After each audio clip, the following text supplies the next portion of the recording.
And good evening. Welcome to my man cave. It's Friday once again. We got brother Jeff peeking in here with us from Florida, and my executive producer is upstairs running the show, Tanya. And it's Friday, and I'm ready for a drink. I hope everybody else is going to have a drink with me.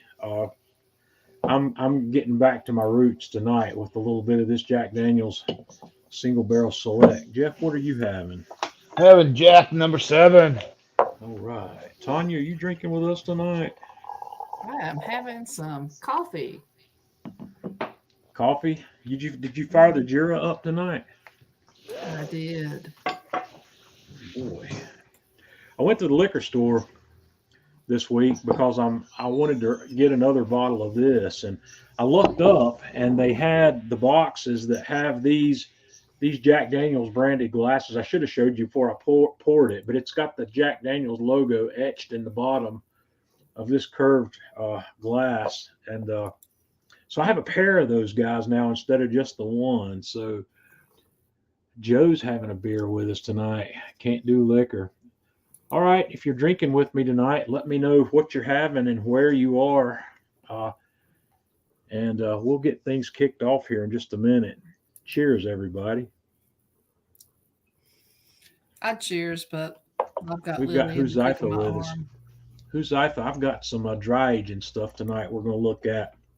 And if I understand correctly, Huzytha, he's the one, you guys remember, he's the one that brought this up a while back and sent me back down this rabbit hole of dry aging.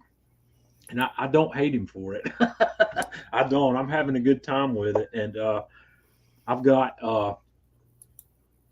some pictures I'm going to show you tonight of some of this 60-day. The 60-day process that I was doing with that whole ribeye came to maturity a little recently, and we haven't had a chance to look at it yet because of the guests that we've had on the live stream. So we're going to look at that. Glenn, I'm glad you can join us. Brother, I still want to get you on here with me one night. You let me know. I hope you're feeling better. I know Glenn's been sick. Glenn's down in Australia, and he's a crazy good cook on this Kamado, and I want to bring him on with us. I'm sure it would be a riot to have Glenn on here and look at some of the stuff he's done with Kamados. He's keeping them hot down there, down under. So yeah, Glenn, glad you could make it in here with us tonight. Andrew's in a hotel room in Mississippi, just a Coke. Yeah, I remember him saying he was coming back to the States for a while. Andrew travels a lot. Hank, glad you could make it in here with us tonight also. Andrew with some Banff vodka. I guess that's Canadian. That's Banff, Canada. Yep. Oh, interestingly enough, that's where my Haunted Campfire ghost story was from last Saturday night. Oh, yeah. Oh, yeah. Awesome. Spooky. Man, I just love this Jack Daniel's Single Barrel Select. I can't. Like I said, guys, that's becoming my house whiskey. One of my house drinks that I'm narrowing everything down. All this fancy stuff I've had, I'm getting rid of it slowly by drinking it all, and we're going to narrow down to just a few things here. And this is going to be one of my staples. So that's awesome. Jeff, you been doing any cooking this week, or you been too busy? Jeff, your audio's not on. I'm muted so you couldn't hear the background. There Yeah, I did that 20 some odd hour brisket on the bark at 200. That came out fantastic. And Yeah. then my pellet Joe has been my mainstay this week, doing a lot of quick cooks on it. Well, we're going to look at the brisket that I did. We're going to look at it tonight too, because that was last week's video. Or I'm looking back now. I don't think we talked about the brisket. I can't remember if we brought the brisket in or not. If I did, we're going to recap it again tonight. Brian got the Drip Easy prep tub.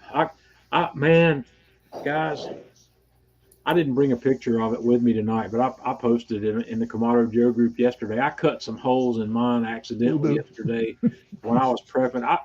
I'm going to show you the prep I was doing. I had a couple of pork picnics that still had the skin on them, and I was cutting that skin off, and I had both of those pork picnics in my Drip Easy tub, and I had my Shun boning / fillet knife out getting that skin off, and I let that knife get away from me just a little bit, and it got down on the silicone edge of that thing and cut a couple of slits in it, and it just, I don't know. Hopefully it'll hold up. I've had a lot of suggestions of fixing that thing with a Flex Seal. I might actually try that, but otherwise I'm not too worried about it. I think it's probably going to hold up for me. And also, for those of you that are familiar with this Drip Easy prep tub that I have that Atlanta Grill Company's selling out, that company just announced 2 new items in their line. They've got a larger one and a smaller one now. And when Atlanta Grill Company gets those, I'm going to buy a whole new set. I'll probably just buy one each of all 3 of them, where I've got 3 that aren't damaged. So we'll see. Yeah, Anthony, I know it happens. It happens to the best of us. But you know what? It's not the tub's fault. It's this guy's fault. It's not a warranty issue. I readily admit that I tore that thing up by my own free will. I'm just glad Tanya? it was the tub and not you. Yeah, no, it's not the tub's fault. It's not Chinese manufacturing. It's stupidity from the cook, you know. It was an oops moment. Yeah, Yeah, but the cook man, is really good. I didn't looking. notice it. I didn't notice it till I was cleaning the tub out. That's why the picture I posted of it's got wet. It's water. It's got water out. I was cleaning the tub and I looked and said, "Oh, I thought when I first saw it, I thought it had split on its own. But when I looked at that, I said, "There's no way." I said, "My knife had to have done that. That's too clean of a cut. It's not a tear." And that knife I was using to take that skin off those picnics was it's razor sharp. It wouldn't take much at all for that thing to sail right through the silicone. So yeah, Husayf had a brisket on a Traeger. Good deal. No, he did it on the KJ. I did it on the KJ, and he's done a few Yeah. on the Traeger. And he his 30-day dry age ribeyes came out good. So awesome. That's fantastic. Tanya, I'm going to drop you down here, and we'll bring you back in a little bit. And Ron's having some Uncle Nearest 1856. Is that the black label one? I've got some of that. If that's the black label one, I have a bottle of that, and it's good. I do like it, but I won't buy it again because I don't think it's as good as it's not good enough to be a $69 bottle for me. So, but it is good. And I absolutely love the story behind it. If you haven't watched those videos on YouTube about the origins of Uncle Nearest, you should. It's Uncle Nearest. For those of you who might not know, he is the man who taught Jack Daniel how to distill. Jack Daniel learned how to do it from Nearest Green, and it's a cool story. It really is. So Joe did a brisket on his smoke fire. Joe, we need to talk. We'll talk about that smoke fire a little bit. The smoke fire for you guys is the pellet grill from Weber, and Joe has the latest version of that grill where they've supposedly fixed all their problems. And I've seen a lot of cooks posted by Joe, and I haven't seen any complaints. So I'm assuming Weber has all the issues worked out on that pellet grill, and I'm real happy about that because that pellet grill looks like a pretty good, pretty solid entry at its price point. I've seen one. I haven't cooked on one though. I stood in front of one at one of the hardware stores, and I don't remember which one it was now, but it looked pretty solid. I'm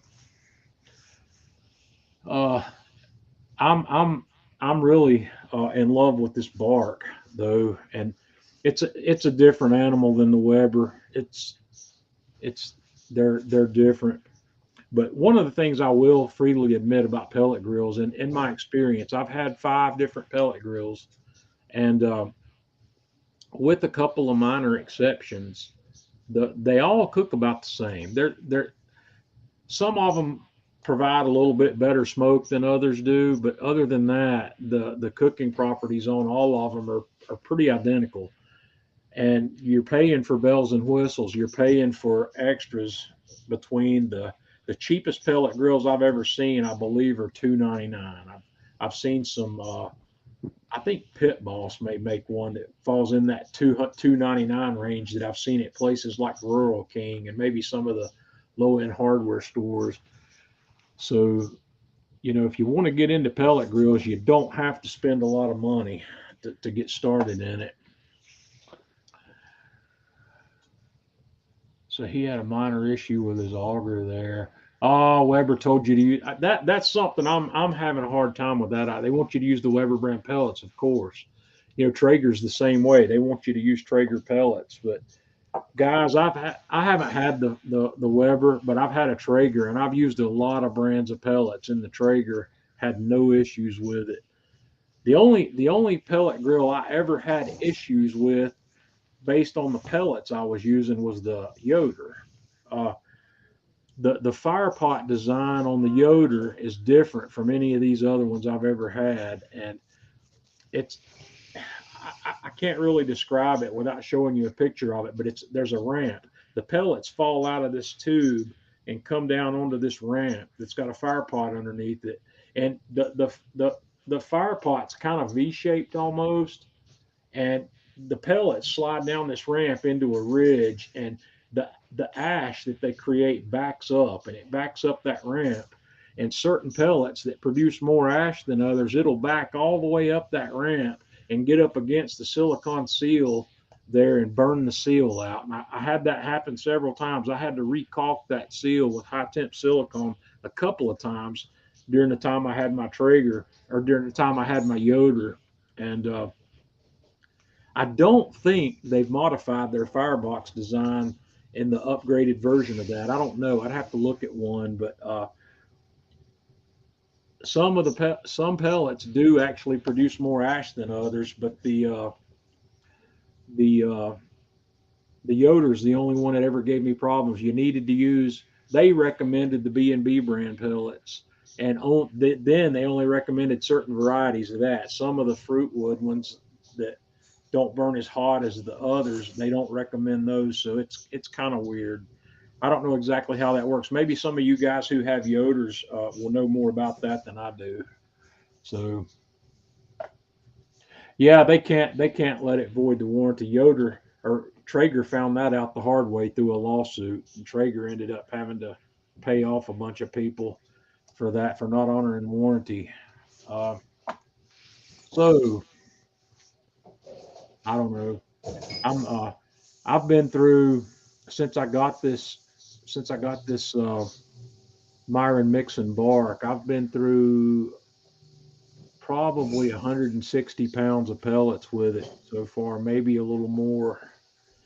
Um, and I've actually been burning Traeger pellets in it because that's what I've got. I've got a pretty big stash of those, and I've almost worked my way through them. The B&B pellets that I usually buy are out of them at my local Academy Sports, and I need to get back by there and see if they've got any more, because I buy this pecan oak cherry blend that I absolutely love, and it's $15 for a 40-pound bag. The price is really hard to beat, and I need to run down there and get a couple bags. Keto shrimp and grits. I just met Anthony. A keto shrimp. Oh, okay. Yeah, I saw something about that. Cauliflower grits, yeah. I'm gonna get that. I'm gonna look into that because that looks really good to me, and I like the cauliflower. I might give that a shot. Yeah. So Huzifa's right. Levi's got a GMG pellet grill. Well, Levi, the bark does have double.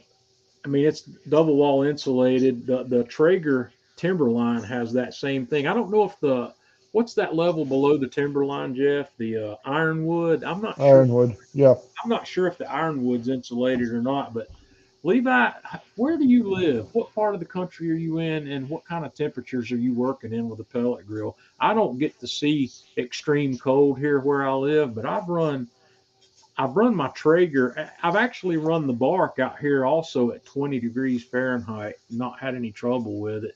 and I've run my Traeger. I'd run my Traeger at those temps also, but these pellet grills, most of them ought to be able to keep up. They might consume a little more fuel, but they should be able to get the job done. So yeah, that's what I thought, Huzaif. I thought it might have had it. It's got it on the left and right, but it doesn't have it across the top of the cooking chamber. Okay, Albuquerque. So yeah, I've been to Albuquerque, and yeah, I'm sure it gets cold there. I don't know how much colder it gets there than it does here, but when I was in Albuquerque, it was in early May, and it was 10 or 12 years ago, and it was actually in the low 40s or upper 30s one night when we rolled into Albuquerque. It was cold out there. You don't really realize it, but I think Albuquerque's at a pretty high elevation compared to us.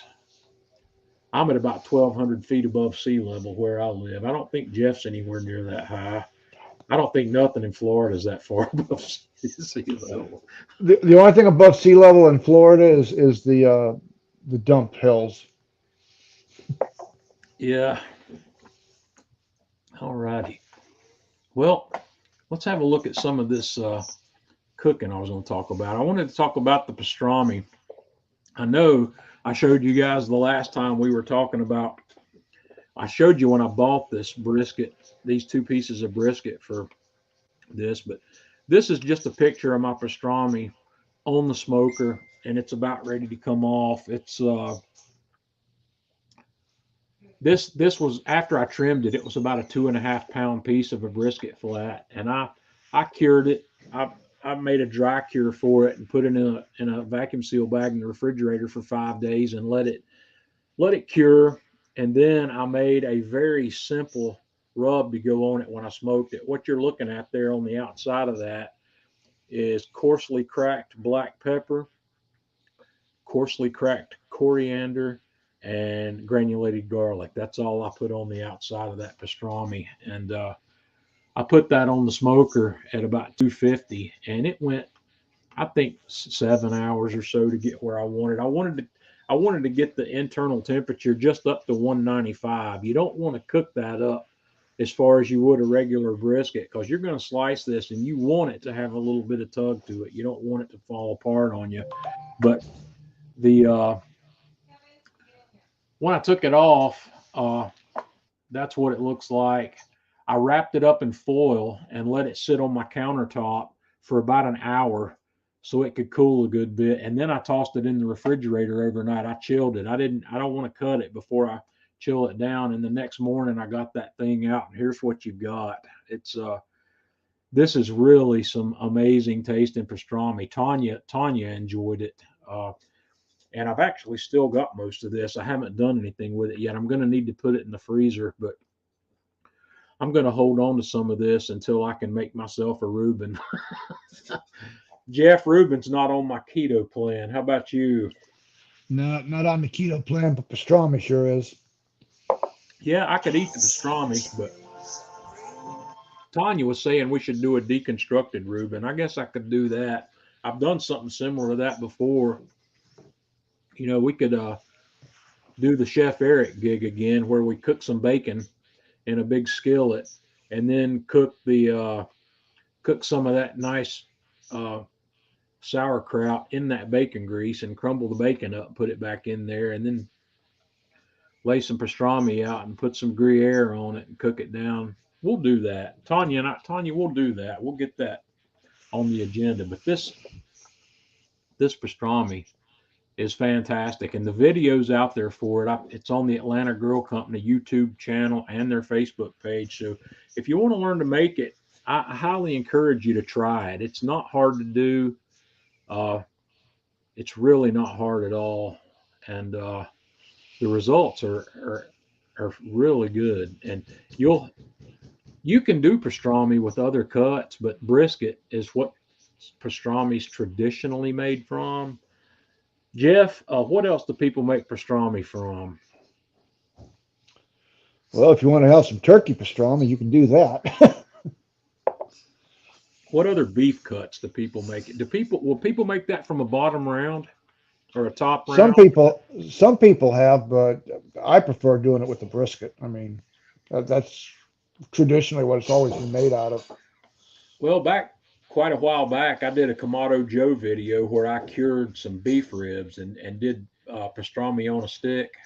That was really good.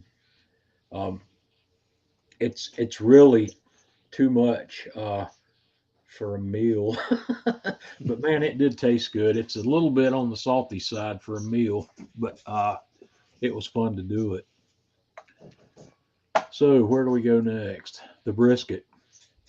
Well, when brisket fell back down to $4 and a half a pound, or four, no, I think I paid 488 for this, 488 a pound for this packer, and this packer was about 14 pounds before I trimmed it. So uh, this is what it looked like before I trimmed it, and then this is the top side of it after I trimmed it. I like to trim down all the silver skin. I like to get all the silver skin off the top of this, and I took my trimmings and put them in one of my little small Dutch ovens because I decided I was going to put that on the smoker with the brisket and let that fat render out where I could end up with some smoked beef tallow. And I did. It's really good. And I'll show you that as we go here.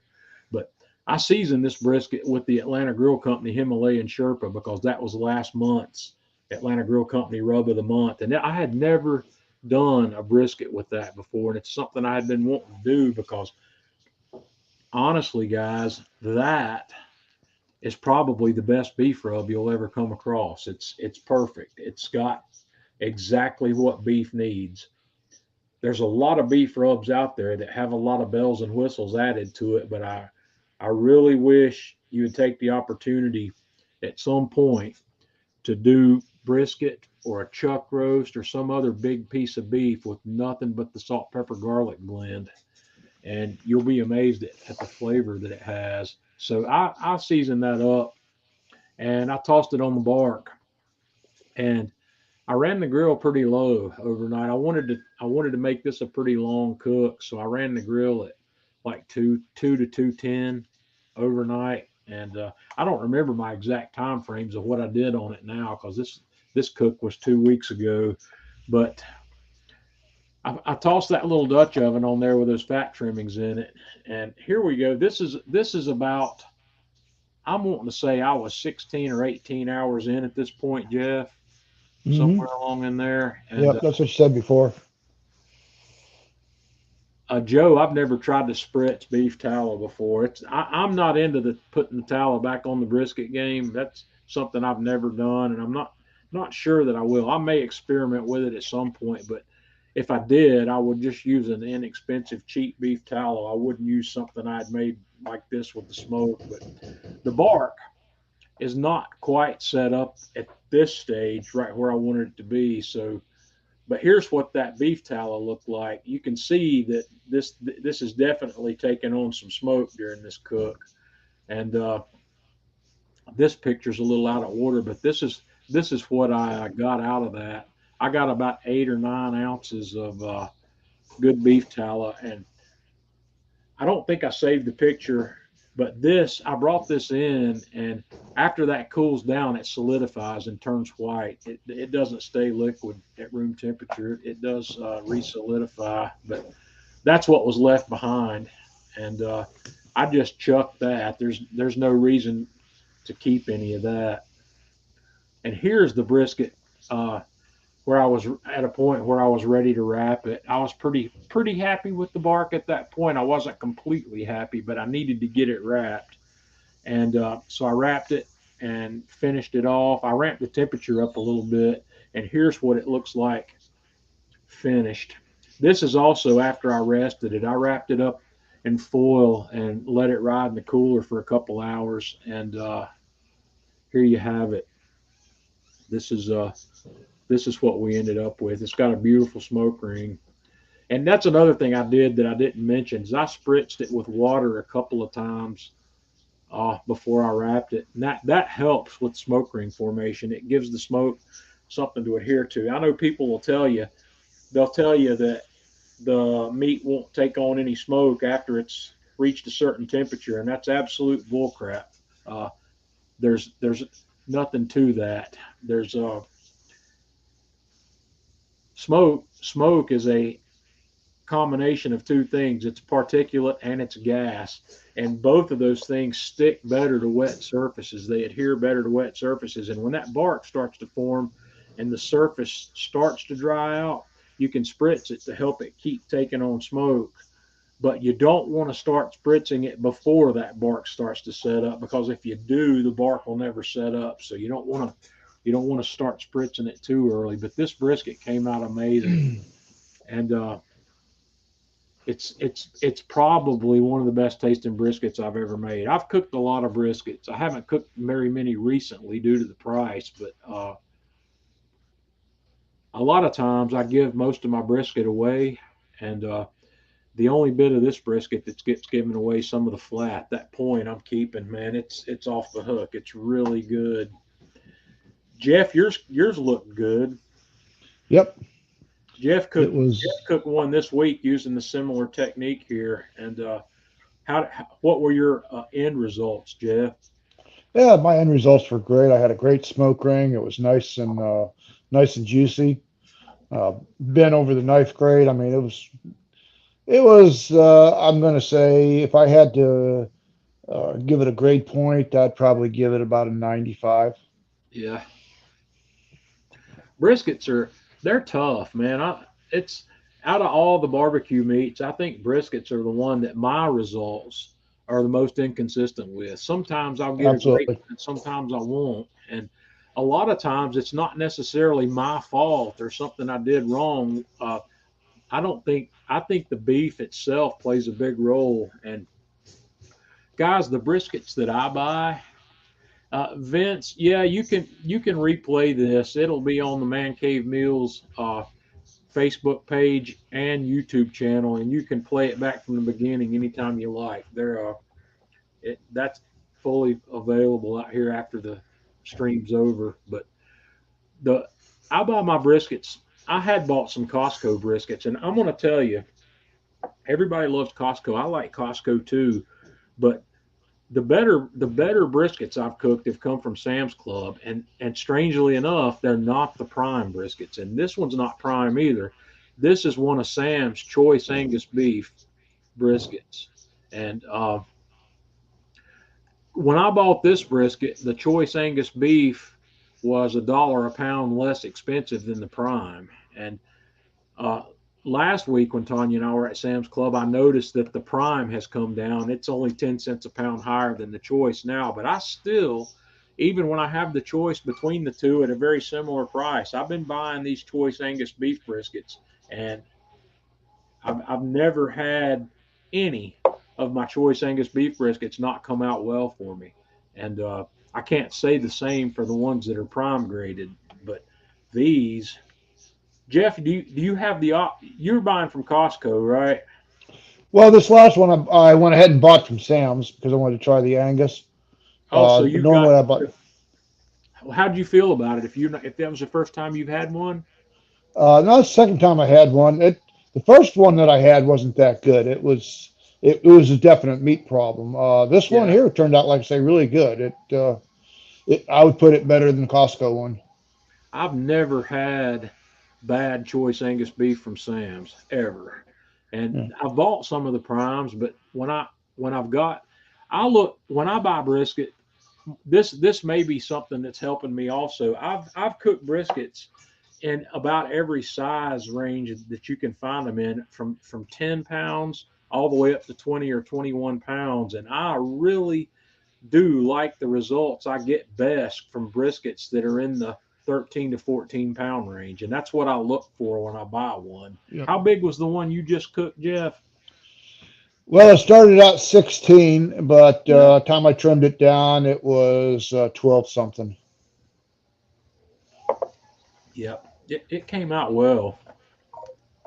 Let me see And what. like I say, I totally agree with you. Brisket is probably one of the hardest meats to get consistent results time after Well, time. there's one tip I can share with you. the best results. Let me see here. Matt says he wants to know what the best way to serve brisket is. Man, you can do a lot with brisket.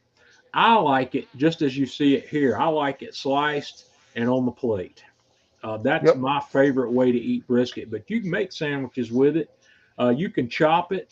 You can chop it and use it as taco meat. You can Shepherd's Jeff, pie. you shepherd's pie. Yeah, Jeff chops up brisket and makes shepherd's pie with it, and that is And a pizza. particularly yeah, and those are particularly good ways to use brisket if it didn't come out exactly like you want it, because it's going to work in all those other applications Yeah. beautifully. Uh, Taco meat, pizza, sandwiches. Uh, I don't know, wraps. You can do whatever you want to do with it. So but the one of the tricks, one of the things that makes brisket complicated is you're dealing with two different muscles on the same piece of meat. You've got the flat, which is a leaner piece of meat, and you got the point up at the thick end, which is a fattier piece of meat. And one of the things you're always told when you're learning how to cook barbecue is we're going to cook to tenderness and not cook to a specific temperature. And that flat and that point are not going to feel the same. The flat is not going to be as probe tender as the point at any point during that cook. The No. flat's always going to be tougher, even if the temperature's up in it. Uh, so what I do typically when I cook a brisket, I make sure my point's where I want it, because this is purely my opinion, but the point is the best part of the brisket. I could really care less about the flat. If I could buy a point Yeah. without the flat attached to it, I'd do that all day long. So I Absolutely. would, yeah, the points where it's at up there on the thick part. I mean, you got better But marbling up there and everything. I yeah, mean, it just. so if my flat, my flat, yeah, Rob, it makes good chili too. And I won't do burn ends. Everybody cuts that point, wants to cut that point up and turn it into burn ends. I've done it just so I can say I've done it, and I've done it a few times, but I won't. That point meat's going to be a star on my dinner plate the way it is. I'm not gonna make burn ends out of that. That's a cool thing. It's a competition thing. It's a gimmick. Uh, and they are good, but man, I would rather just have that point meat as buttery tender as it is right when you slice it up there. And but learn get your point. If you're ever concerned about which side of it I should be looking at to figure out if it's done, pay attention to the point and don't worry so much about the flat, because if the flat's less than you want it to be when everything's said and done, there's still plenty of things you can do with that meat. What you got anything to add to that, Jeff? Nope, totally agree. I mean, the point's where it's at. Like, and I'm total agreement with you. If I could just buy the point, I'd be a happy camper. And I'd pay $1 or $2 extra a pound for that. They do the Oh, same. They heck do yeah. that with flats. You can buy flats all day long at $8 a pound or $9 a pound in the grocery store, and or pieces of flats. And in fact, that piece of flat that I bought to do the pastrami with, I got that from Sam's Club, and I paid $8 a pound for that. Uh, but the only reason I did that is because I wanted a piece that size to make pastrami with. I didn't want to cut it off of a full packer. And but keep that in mind when you're cooking brisket. And don't let briskets intimidate you. If you've not done a brisket yet, go get one and do it. You, I don't know when the prices are coming back down. I think this $4 and a half a pound to $5 a pound we may be seeing that for a while. So what's next? Oh, there's what the tallow looks like after it solidifies. And also technically this is shelf stable at room temperature. Uh, what I like to do on that is once I use it, I'll put it in the refrigerator. Once I open it up to use it, I'll put it in the fridge. But that was hot and fairly sterile when it went into the jar, so that would be my recommendation. Aldi has corned beef points for yeah. Lots of grocery stores. That Lobel's? What's that brand name, Jeff? Where you can buy the corned beef in the bag, ready to go? is it Lobels or something like that? It's They have something like that. It's been a long time since I bought one. Yeah, they have point. You can get brisket flat or brisket point in that. I've seen that. I'm glad Honorog mentioned that. But uh, those pieces definitely need to be desalinated before you turn them into corned beef or pastrami. They are extremely salty. I bought one time and I did not do the desalination, and I ended up throwing the meat away when I was Yeah, finished cooking it. It was bad. not a good thing. Yeah. But anyway, that's what that tallow looks like when it's solidified. You can see that it's got a yellowish color to it. That's the smoke, because beef tallow that's rendered on the stovetop, it comes out white. It does not have that yellow tint to it. Oh, the next thing I bought was a whole pork loin. I bought this guy at Sam's Club as well, and pork loin is one of the most underrated cuts of pork on the planet. I think it's very inexpensive. I don't remember what I paid for this per pound, but this thing rang in just under 10 pounds, and I think I was $23 or $24 into this. I don't think it was very expensive, but I trimmed off. I like to trim the fat off of mine, because that most of that fat's not actually going to render, and it's kind of chewy on the plate. If I was doing it as pork chops, I might leave it on there. If I was going to slice this into individual chops, I would probably leave that fat edge on there for the cook, and then I can take it off when it's on the plate. But I wasn't planning to make chops out of any of this, so I trimmed off the fat cap, and this is what the opposite side of it looks like. And then I trim this guy into pieces. And what I've got here, this, I trim the ends off just so I can have a nicely shaped roast. And I save those because I do some other things with that. But this piece here and this piece here are the two ends. And this is the centerpiece. And I save this centerpiece specifically, and I've packaged it up and I've put it in the freezer. But Jeff, that's going to be what I'm going to make my pork Wellington with. Cool. I'm going to do a pork Wellington with that center cut piece of beef or pork loin. And what did I got after this? I tie these up. I cooked one of these last week. I seasoned it, and I cooked it on the bark, and I finished it in my Anova combi oven in sous vide mode, because I wanted to get this guy just up to the point where there's no pink in it. And Tanya and I had some of this for dinner, and one I don't remember which one of these two I cooked here, but this is more meat than it's kind of hard to tell how much meat there is there. But Tanya and I each had two slices of this for dinner, and I had like 6 or 8 slices of it left that I packaged up. But one of these,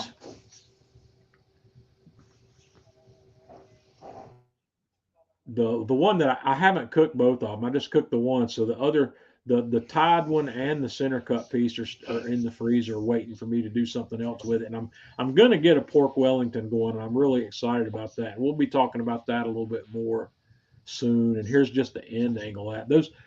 I think most of Sam's Club pork that I'm getting right now is coming from Swift. Um,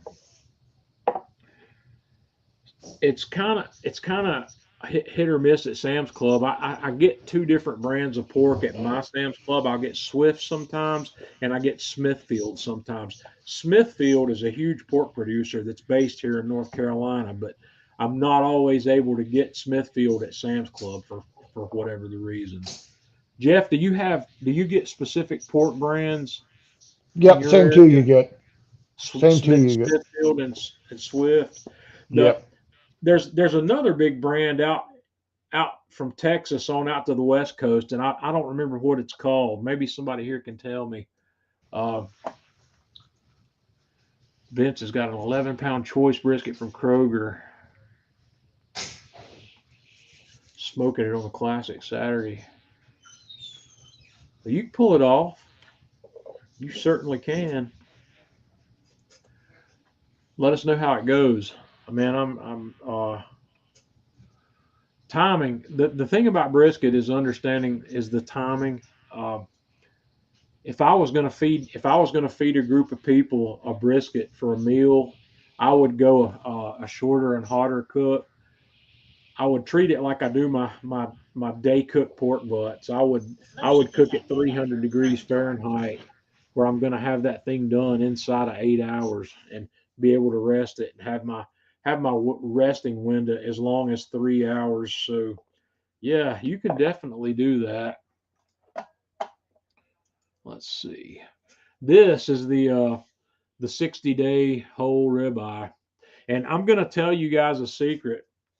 I bit off more than I could chew with this, and I didn't realize it till it came time to break this guy down.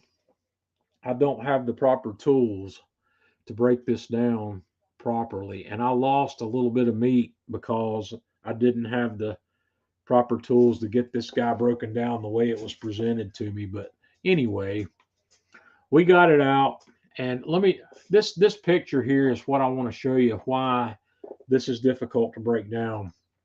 These bones, these are the rib bones, which is what you want. But up in here, you can see the bones between the rib bones here, and these bones out here. These are called chine bones. But what it is, it's the spinal column. It's the vertebrae that run down the animal's back, and cutting through that stuff is incredibly difficult if you don't have the right tools. This really needs to be broken down with a bandsaw or a hacksaw or something that I didn't have. And I'm going to show you a tool that I bought. I bought myself a bone saw after I learned this problem.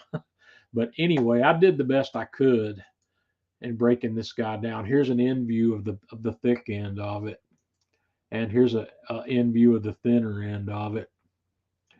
And this is the back side where the fat cap is. So here's a cut that I could show you, and you could get an idea here of what you're going to be looking at when you cut into a 60-day dry aged piece of beef. This beef takes on a really a maroon mahogany color through this long dry aging process. It really gets a rich color to it that you don't see otherwise. And this beef definitely had the funk that you get from 60-day dry age. And I'm going to tell you, this has to be what I would call an acquired taste. Jeff, have you had 60-day dry aged beef? No, I've not. Uh, But I was supposed to come to your house to have some of that, you know. I ought to save you. I'm going to give you a piece of this. I'm going to put a piece back, and next time we're going to hook up, I'll bring it to you. Because I know I've said this before, so I'm not afraid to say it again tonight. 60-day is not my favorite. It's not my jam. I did it because I wanted to try it in the new steak locker and see if there was any difference in that funk development. This guy has, I don't know, I don't know how to describe this aroma because it's not really like anything else. It's a nutty, it's a earthy, nutty, maybe a hint of blue cheese. But man, I love the funk of blue cheese. That's something I love.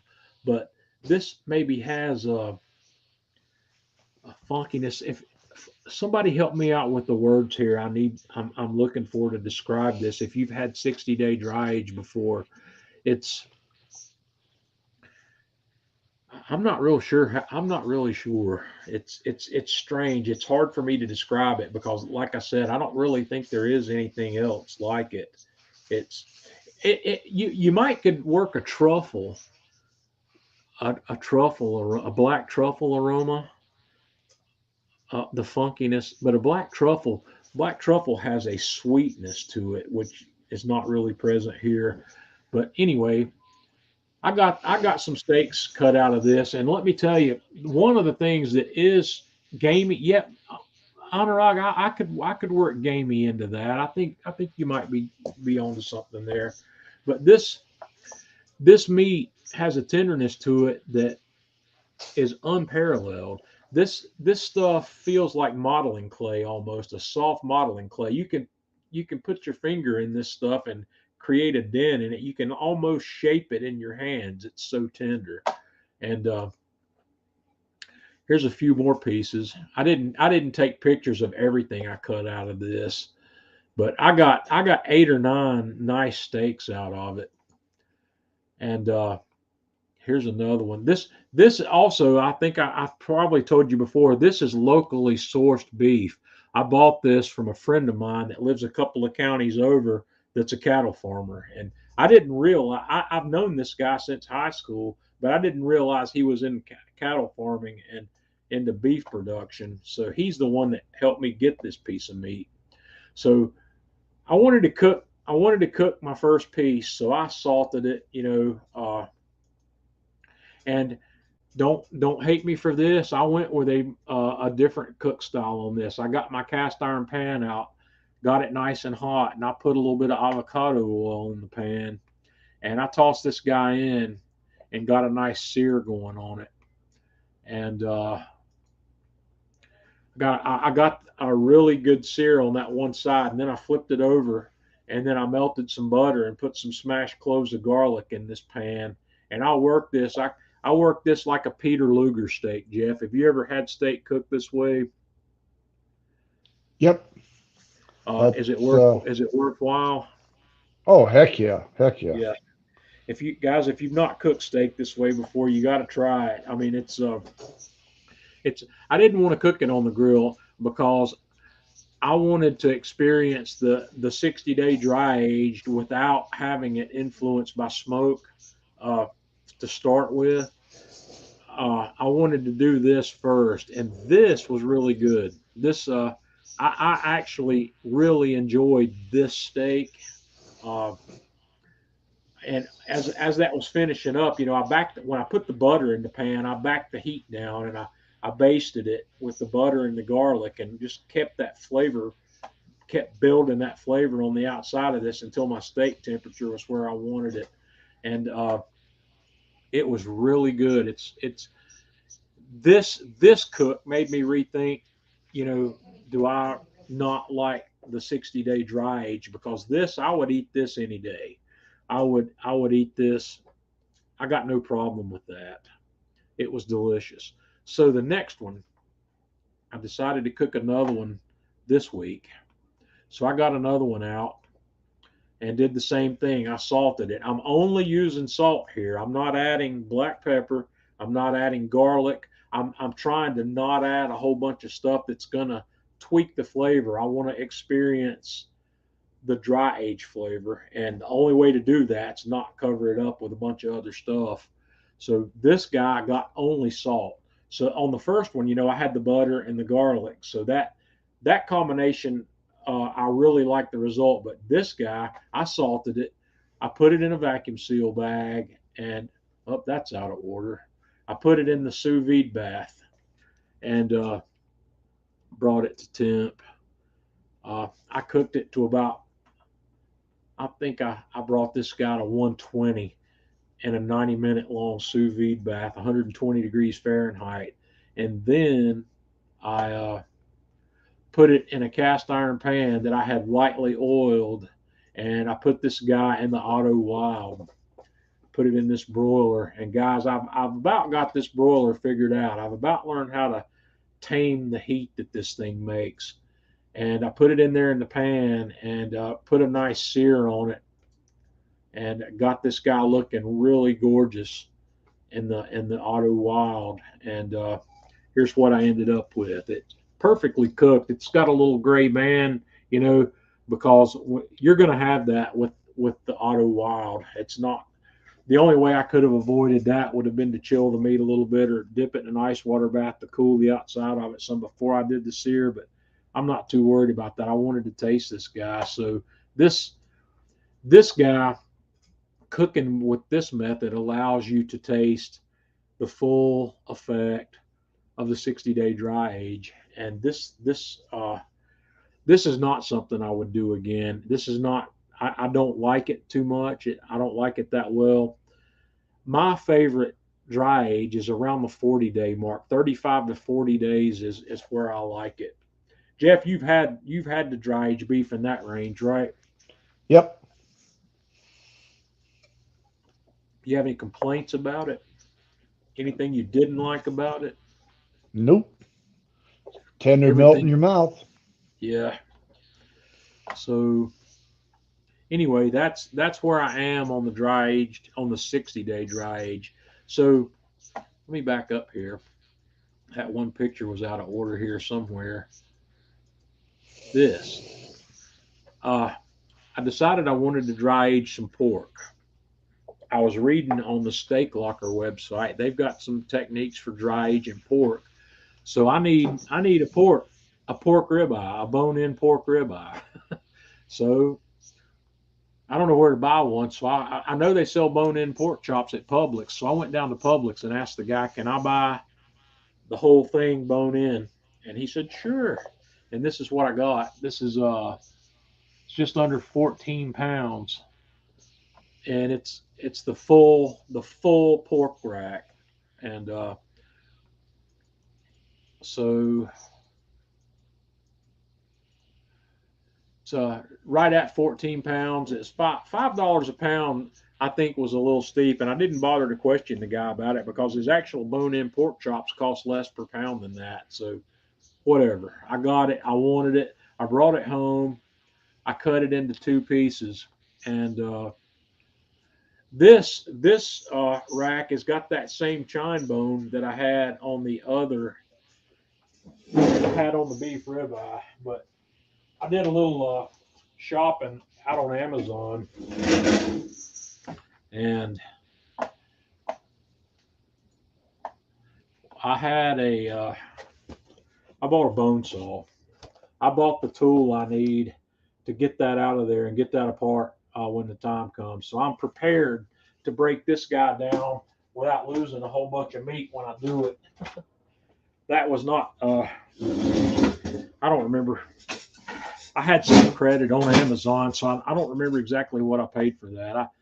I think it was $45 before the credit I had.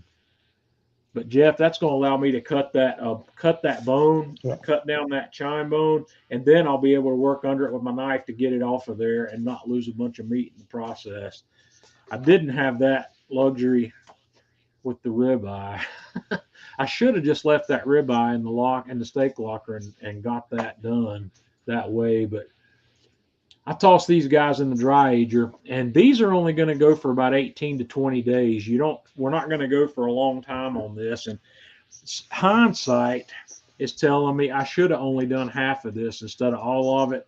I should have gone ahead and broken that other one down into chops and put them away, but nope. I'm in it. I'm in it for everything. So if it's no good, I'm throwing $70 worth of pork away. But Go big or uh, go home. yeah, the Steak Locker website they had I think the woman's name's Nadia that is their marketing person or whatever. She put this out there and said it's really good, so we're gonna try it, see how it pans out. That's I just put that in the Steak Locker early this week, so it's got a couple weeks to go. This is something else I found. Tanya and I were out at this place called the World Market the other day, and I found some black garlic powder, and I'm going to make myself a salt, pepper, garlic blend that includes this black garlic powder. If you ever run into this, I highly recommend getting it. That's an umami that you can't get any other way. Also, Jeff, have you tried the black garlic? No, but I meant to pick it up because my Costco, has that in a big bottle. The powder? Yep. Well, you grab some. Alan, I probably will that those two pieces that I showed you, I will probably cut one of those in half and do a bone-in rack of pork whole. That's probably what I'll do when I cook one of those, and I'll probably turn the other half of that into individual chops. We'll see how that goes. I will probably make video content on that. I don't know. I might. I'm gonna try it before I make video content. Anurag, black garlic is sweeter. It is sweet.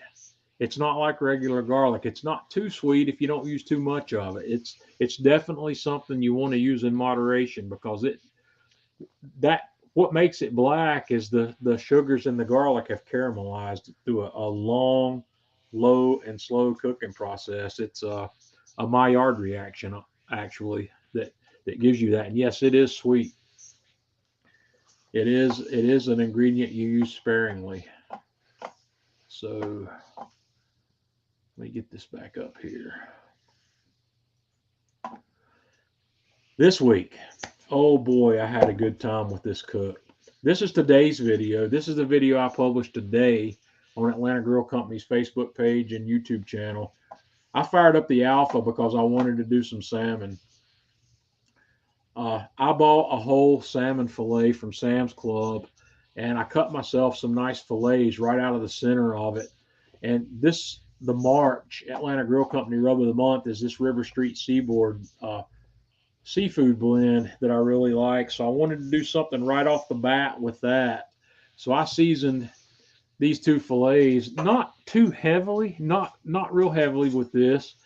And I put them on my rack, put them in the refrigerator, and let those guys kind of dry brine with that salty seasoning on it for about an hour or an hour and 15 minutes while I let the Alpha oven come up to temp. I was wanting to get that thing up around the 500-degree range for this cook. And also while the oven's warming up, I made myself a sauce using the ingredients you see here. This Atlanta Grill Company Carolina sauce is a mustard-based barbecue sauce that's off the hook. It's a sweet mustard sauce. There's, I don't remember if it's demerara sugar or brown sugar, or I don't remember what the sweet ingredient is in that. But I use the Valentina's hot sauce, the Run 'em Up Sugar Makers Cut maple syrup, Jack Daniels, and then some of the River Street Seaboard in there. And I put this on the burner on my stovetop on low just to warm it up. I didn't want to use it cold. So I got one of my Finex pans and put some ghee in it and tossed that in the Alpha to get the pan hot and get that ghee good and hot. I wanted that ghee up to searing temperatures before I put the fish in. So I pulled it out and I set my fish in there skin side down so that hot oil can start crisping that skin on the back side of this. And I just put it in the oven here and let it cook. And if you're cooking fish like this to an internal temperature, you're going to want to target finishing temperature of about 140 probably. I wouldn't go a lot more than 140 with salmon.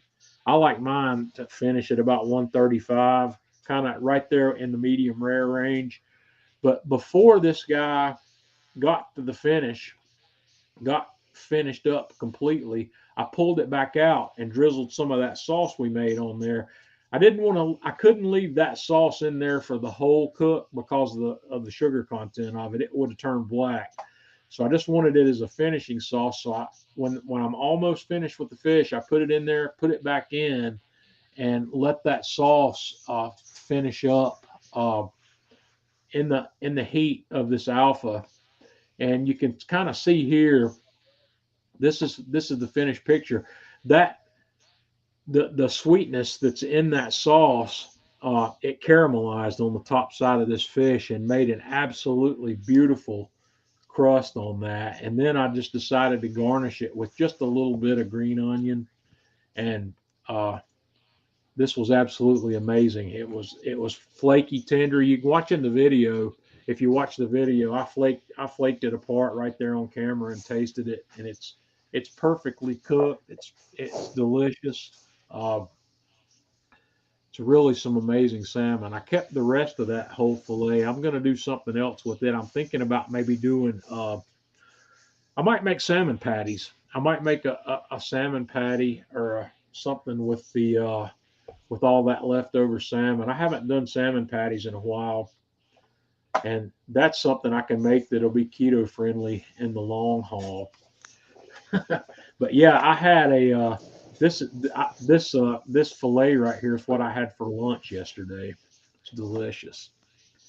Today, or actually yesterday, I bought two pork picnic roasts, and this is the other piece of a.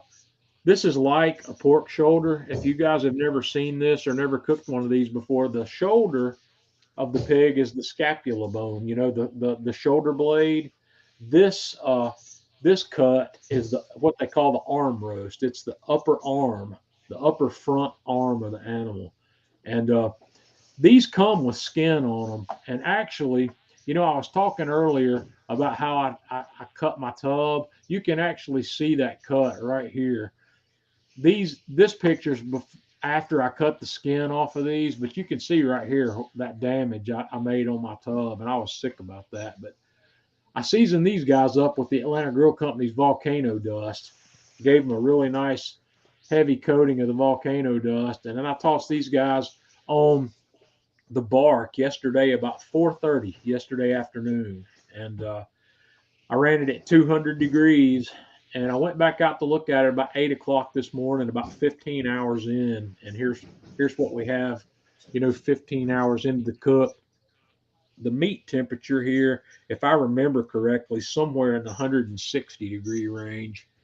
So at that point, I ramped the temperature in the grill up to about 275 so I could get them finished up. And I got a beautiful, beautiful bark on these. They're really looks crazy good. And here's what the first one looked like when I pulled it off and wrapped it in foil, tossed it in the cooler. And there's the second one. One of these was a good bit bigger than the other, but oddly enough, they finished up within about 30 minutes of each other. One of these was almost 10 pounds, and the other one was 8 pounds. They weren't that close to each other in size, but they did pretty well cooking at the same length of time almost. Uh, and here they are after the rest, and you can see the bark. That bark is just off the hook.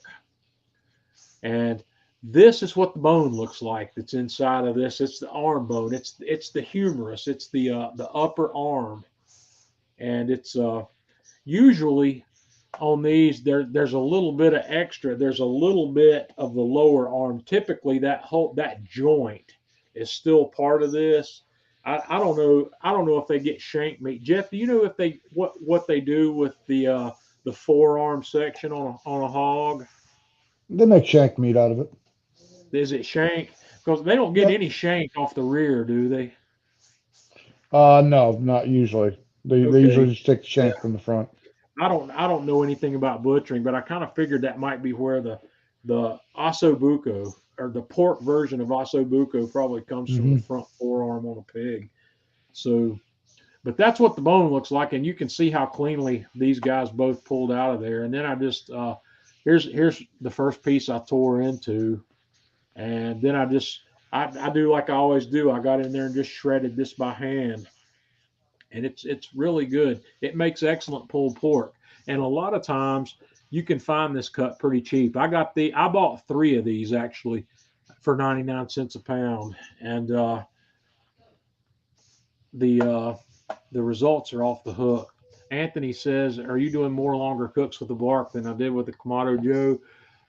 The answer to that is yes, Anthony. I am, and the reason I'm doing them a lot longer because Jeff, tell them why we're doing this. You and I've been working on this together.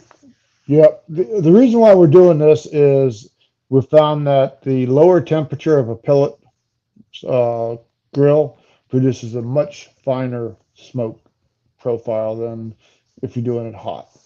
The hotter Yep, you put a pellet grill, you just about lose all your smoke flavor. I can get excellent smoke on the Kamado Joe at 300 degrees.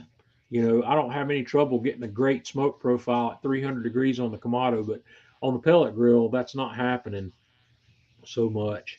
The biggest complaint people have about pellet grills is they don't produce enough smoke. They don't have a heavy enough smoke profile. Well, I think Jeff and I have uncovered the the the holy grail here, at least with the bark. The bark makes good smoke. The bark makes excellent smoke, Excellent smoke. but the lower temperature for a longer time. I could take this pulled pork right here and put it up against pulled pork that was cooked on a Kamado Joe, and you wouldn't know that this was done on a pellet grill. You would not see a real difference in the smoke profile. You Nope, might not at find all. an aroma difference if I had used different smoking woods, but I use hickory here, and that's probably helping as well because hickory is a more intense smoke flavor. But yeah, Anthony, I'm really working the bark really hard right now because to be quite honest with you, I'm trying to find something wrong with it. I'm trying to make it Jeff, what am I looking for? I'm trying to make it give me dissatisfaction. Ain't gonna I happen, haven't John. I haven't had it happen yet. And I got 400 pounds of pellets run through mine, and that yeah, thing is a beast.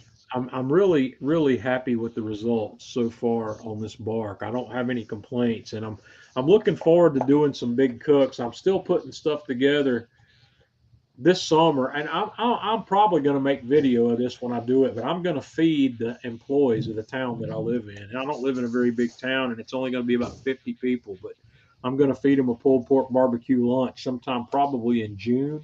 And yeah, Anthony, I'm not going to break this thing. I don't think I could break it if I tried. I don't know how to. I don't know how to make you feel how solid that smoker is, Jeff. It's like a Until you get to experience it, it's one of those things that you have to do it to experience it to know that I mean, it's bulletproof. it's That thing is it's not hardcore. made of quarter-inch steel like the Yoder, but it's this thing's more formidable than any other pellet grill I've ever used, maybe with the exception of the Yoder. But I like everything that I'm working with here better than I did the Yoder. If I loved the Yoder, I'd still have mine. That just keep that in mind. I had the Yoder and I gave it back. I did not like it. My only So complaint with the bark is it only comes with the one probe port. I wish it came with more because well, I'm in it's agreement so with you big. You there. got so much real estate. Even with the 1700, Jeff, they should have at least four meat probe options Absolutely. on that.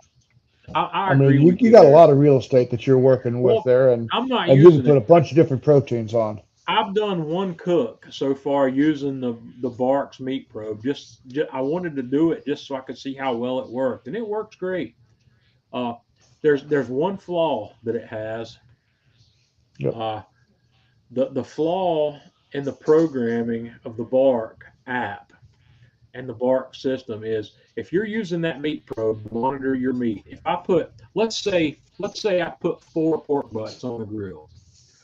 All right, what I'm going to do if I'm going to use the Bark to monitor that, I'm going to put my meat probe in the smallest of those four butts because conventional Yep. wisdom says that one's the one that's going to get done first. That may or may not hold true, as you all know, but here's what happens with the Bark. When I set my target temperature, if I set my target temperature on that meat probe for 203, which is where I'd be likely to set it if I was going to monitor it, as that butt approaches 203, tell them what the Bark does, Jeff. It starts backing down the temperature. It starts backing down the temperature of the grill. No matter what temperature you're cooking at, it's going to ramp the grill temperature down to 180 and put the grill in a holding pattern. And that's fine and well if you're cooking one piece of meat. But if you've got multiple pieces of meat on there, which a majority of people are going to have when you're going to buy something the size of the Bark, you might not want that to happen, and that's a glitch I really think they need to fix in the programming. They need to make that ramp down an optional feature. A lot of Yep. programming systems have that. A lot the Traeger Timberline had the ability to do that, but you had to tell it to do it. It did not do it by default. And I think that same thing needs to be changed in the programming on the Bark, and hopefully they'll do that. Jeff and I both have brought that up. So where am I on the pictures here? We're at the end of the line. That's good because we're an hour and 10 minutes in. So did a lot of cooking this week. When are you making your Cheshire run? I don't know. I need to get down there. I really do. I need to. I guess. Tanya. Let's get Tanya back in here. Tanya, when are you off work? In March? Not next week, but the next week. It's And the you're 14th not through you're the not going 18th. out of town. No, we'll take my parents on a couple of day field trips since Hey, would your parents like to go to Goldsboro? I can ask. We could take them. We could take them down to the the what's Vivian Howard's restaurant's name? The Farmer and the Chef. The Chef and the Yeah, Farmer. yeah. The place that we went's closed up. I think they closed it up. The Yeah, Oyster the Bar. boiler room. Yeah, I think they closed it up. I'll tell you what, that okra was kick ass. Scott, I've never cooked a hanger steak. Jeff, have you cooked one? Yep. Hanger steaks are good. Well, hanger steak's not something I see in the meat cases around here, and I can get one from Porter Road. Porter Road has them, so maybe next time I order from Porter Road, I'll get some. And guys, I got a huge shipment of stuff from Porter Road. I should have put that list up here. Porter Road, they contacted me recently and said that they wanted to know if I wanted to try their beef sticks. They're making these beef sticks kind of like Slim Jims now. They've got this sweet heat version, and they've got another one called the Butcher's Original. And they asked me if they could send me some, and I said sure. I said I'd love to try them. And then my marketing contact that I have over there, she says, well, is there anything else you need? And well, I told her the story. I told her, I said, yeah, I'd like to try these pork wings. They make this thing called a pork wings, which is it's kind of a pork shank it's a bone-in pork shank, but they butterflied the shank. And I said, I need some osso buco as well. I told her the story about my freezer going out, and they took care of me. They really, when I told her, I said I lost my last couple of orders of Porter Road stuff when I left my freezer door open, and she very, very generously sent me a nice stash of stuff, and I've got a lot of Porter Road stuff that we'll be cooking coming up soon. They sent me some ribeyes. They sent me another tri-tip, and man, their tri-tips are absolutely amazing. Sent me some pork, bone-in pork chops. They sent me another Terrace Major. They sent me some ground beef. I've got a nice bit of pork and beef in there from Porter Road that we'll be cooking over the coming weeks. So I really feel blessed that she did that. I didn't ask for it, but I guess I shouldn't have told her about what I did with my freezer. But anyway, yeah, I do need to get back down to Porter Road. I mean, back down to Heritage Farms. It's moving. When are they moving, Brian? Is it soon? I didn't know they were moving. Have they got a bigger, newer location coming? And I've been trying to get a hold of Chef Eric. And I've been trying. Chef has not answered any of my emails, my texts, or my Instagram instant messages. So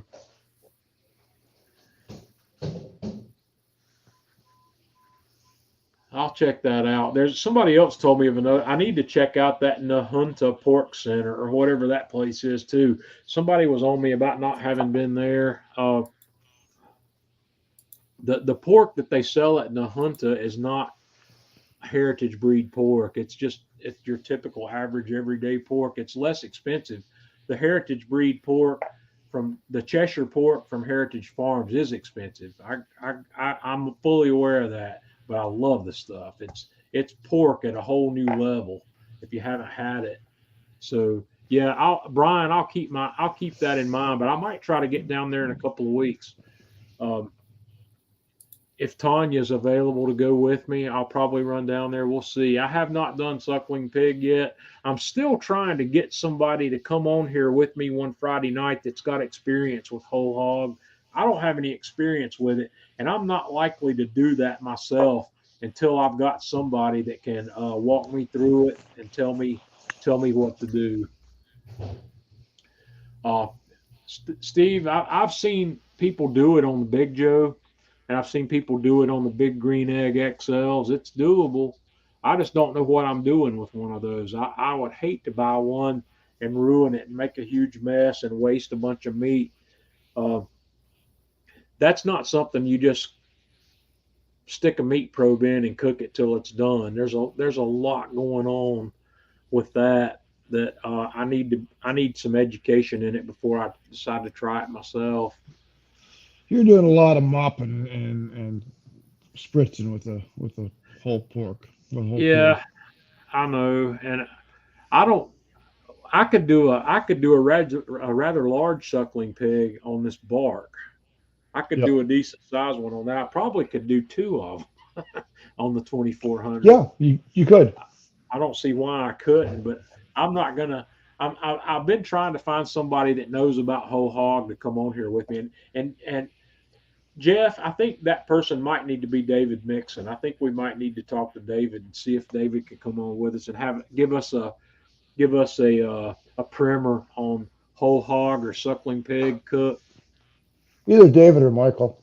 Let me One get or a the hold other. of them and see what they'll do Yeah, for us. right.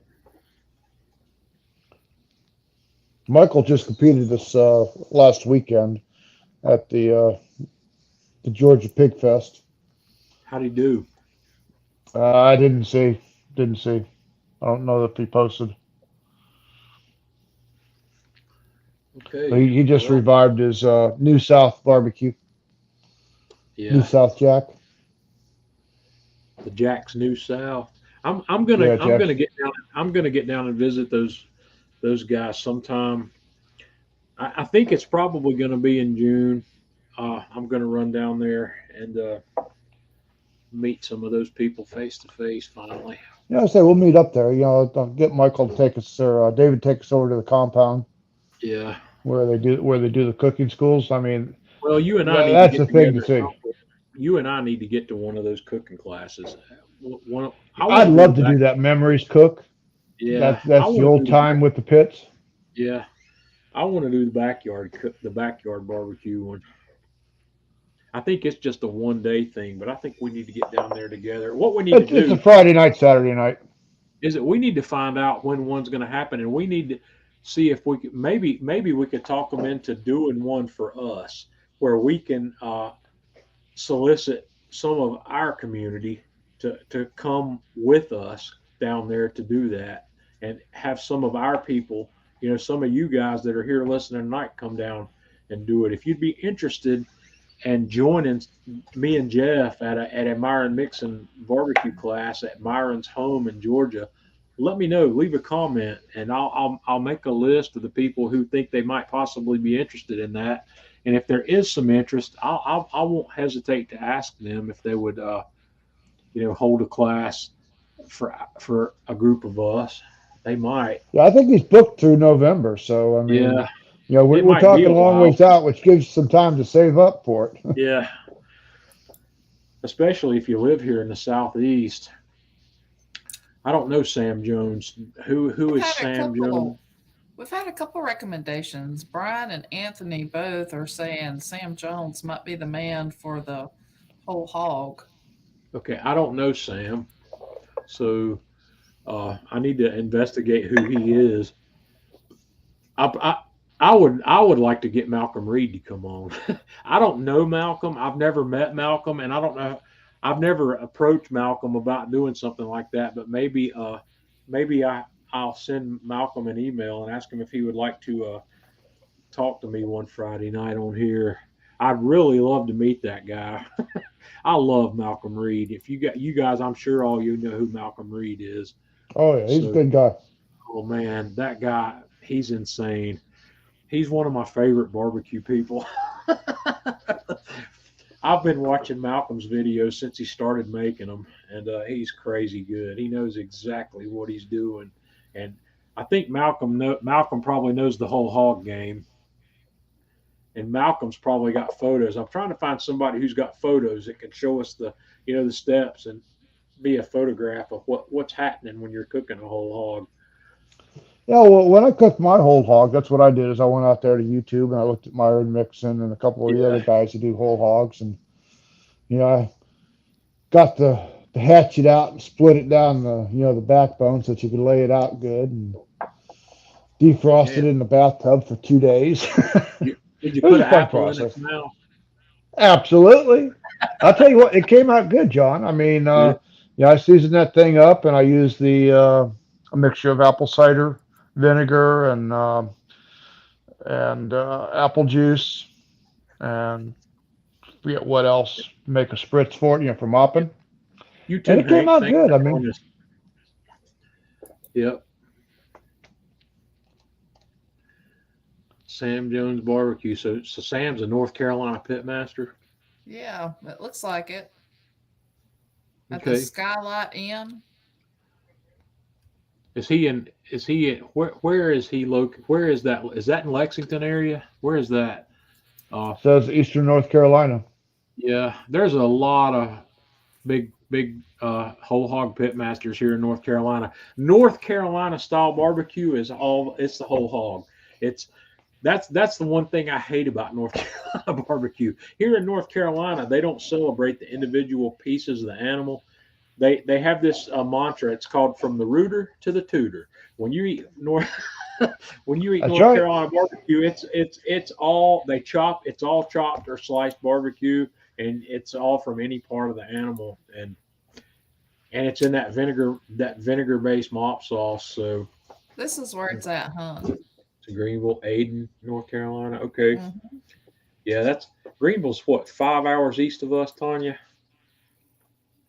Um, Six maybe. It's maybe even 6 hours out there at Greenville. let's see.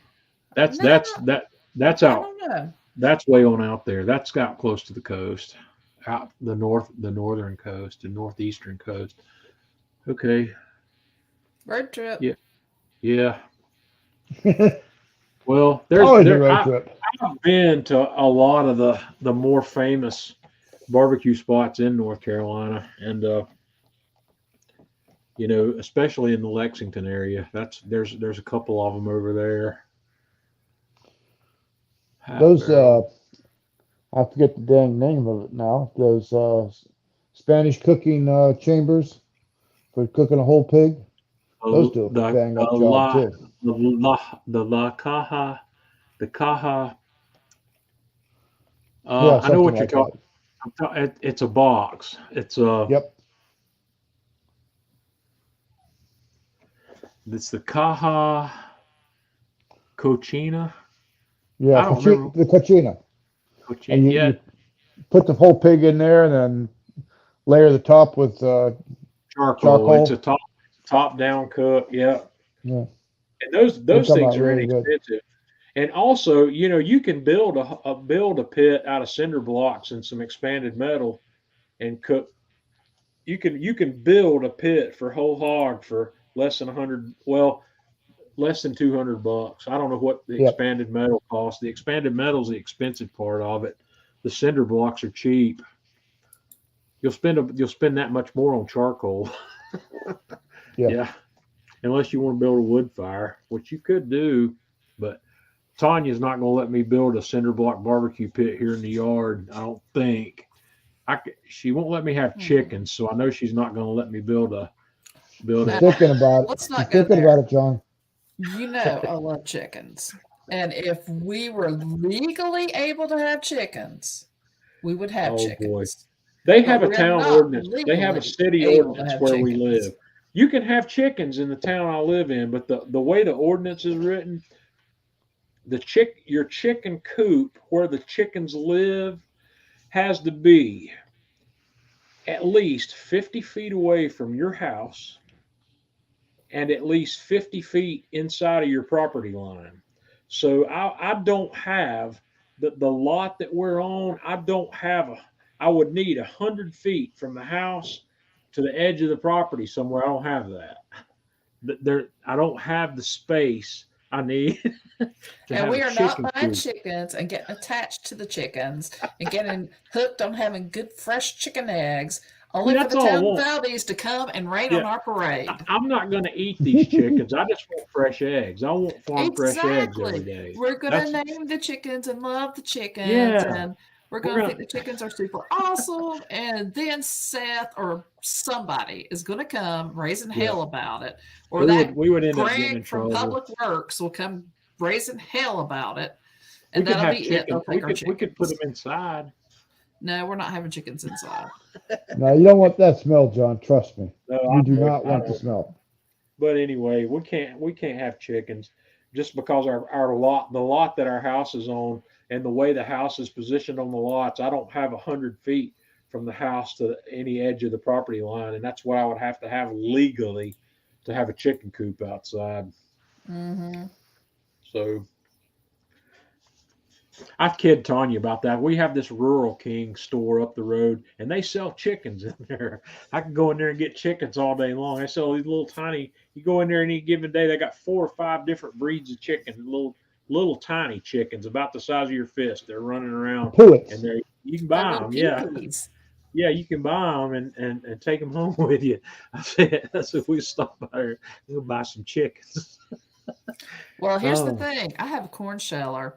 I bought one years ago. My yeah. parents found it for me because I love to shell corn. That was my job on the farm. I had to make 2 weeks worth of chicken feed, and then I got to feed the chicken, and then I started Mhm. naming the chickens, and that's why I don't eat chicken. Well, Okay. oh, I guess we need to Anyway, wrap Okay. things up. I'm tired. I'm ready to go to bed. Cindy What needs to happens when have they a good stop home laying with eggs? me. Do they stop laying eggs? I know they don't. Yeah. They don't Yeah. lay eggs. They don't lay eggs in the wintertime or something. I know egg laying is a seasonal thing. Well, But usually 2 to 3 years, your chickens are going to stop laying eggs. I mean, they're getting old. I mean, they go through menopause too. oh, do they? That's when they Well, become dinner. I know they can't become dinner here because Tanya wouldn't go for that. Tanya doesn't eat chicken anyway, and I have never in my life broken that. I have never butchered a chicken, a live chicken, and I do that's not recommend it. that's outside of my John, wheelhouse. all you do is cut the head off and wait for it to finish running around in a circle. I'm not going to do that. I don't know what. That's a good question, Cindy. I'm glad you brought that up because then that might make me rethink the fact that I really want chickens because I wouldn't know what to do with them at that point. Yeah, because you can't eat them at that point. They're too old. And besides, you Well, don't want to chop their heads off of. what do people who have chickens for the purpose of eggs do with their chickens when they stop laying eggs? I don't know. Usually sell them for dog food. Yeah, if there's a big old bunch of them.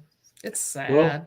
there's a chicken processing plant just a few miles from here. I wonder if we could take our chickens up there. Maybe, but I wouldn't. You You think Case know, Farms would take our chickens that were too old to lay eggs and probably, give them a but good home? we're not gonna do that. No. They become Okay. dog food. If Yeah. we get Well, we're not. chickens, We're not look, gonna. it's a forever deal with the chickens. Yeah. They come All home right. to us, even when they quit laying eggs, they're still gonna hang out. All right. You Well, know, we're not getting because they'll chickens. eat bugs and stuff. It's fun to think about though. And they'll be fun with the other chickens. They'll hang with them. And the other chickens will be like, hey, look, when old Gertie got too old to lay eggs, they didn't chop her head off. They kept her. And then they'll be happy chickens and lay more eggs. Yeah. All right. Yep. Totes. Well. You just keep thinking that, Tanya. Well, Oh boy. I grew up, both of my grandparents had farms. And so I didn't do a lot at my grandma Stevens because, she died when I was relatively young, like third grade. So not a whole lot there other than like stealing pears from her pear tree and picking up black walnuts. But now my other grandparents, they had pigs and they had chickens and they had lots of garden area. And I really loved the chickens, and I had a pet pig that got the run of the litter. And I was a vegetarian like from 5 or 6 on till about 18 because, Charlie ran away. And then I found out the next year that we had eaten Charlie and he was very tasty. Yeah. But, I had just kind of sworn off of it. So, yeah, a lot of my meat eating and, Uncle Jake had cows and, they're fun. They're cute. Anyway, so. Well, we've got No, to shut they're down. called lunch, dinner, Yeah. lunch, dinner. Yeah. That's We got what to you call name it a them all. night, or I'm going Lunch, to end up dinner. pouring another glass of whiskey, guys, and I don't want to do that. But guys, I appreciate you hanging out with us. Thanks. Next week, I'm not sure what we're gonna talk about next week. Basketball. Yeah, next week's all the conference March tournaments Madness. are kicking off. Yeah, and I know that's a thing. So Tanya and I have a lot going on this coming week. I'm going to get to see my first live entertainment since the COVID pandemic came around. I bought tickets to see a blues guy that I really like in Charlotte next. Is it Wednesday I think night, it's Tanya? Wednesday. Yeah. Yeah, Wednesday night. There's this guy called, his name is Christone Ingram. He goes by Kingfish Ingram. And this guy I discovered through watching that series on Netflix called Luke Cage. If any of you guys ever watched Luke Cage, they always had some really incredible musicians happening in that nightclub. And this guy I discovered through that, and he's really young. He's like 21 or 22 years old, and he plays the guitar like the devil. It's crazy. And he's in Charlotte next week, and Tanya and I are going down to see that, and I'm really looking forward to it. And I don't give out exact dates, and I don't make this very public, but this old guy's completing another year around the sun next week, and we got a lot going on. So And All right. basketball. And basketball, yeah. So, all right, we got to roll. Jeff, I appreciate you hanging out with us, and Oh, not a problem. everybody have a good weekend, and we'll see you next Friday night. Bye.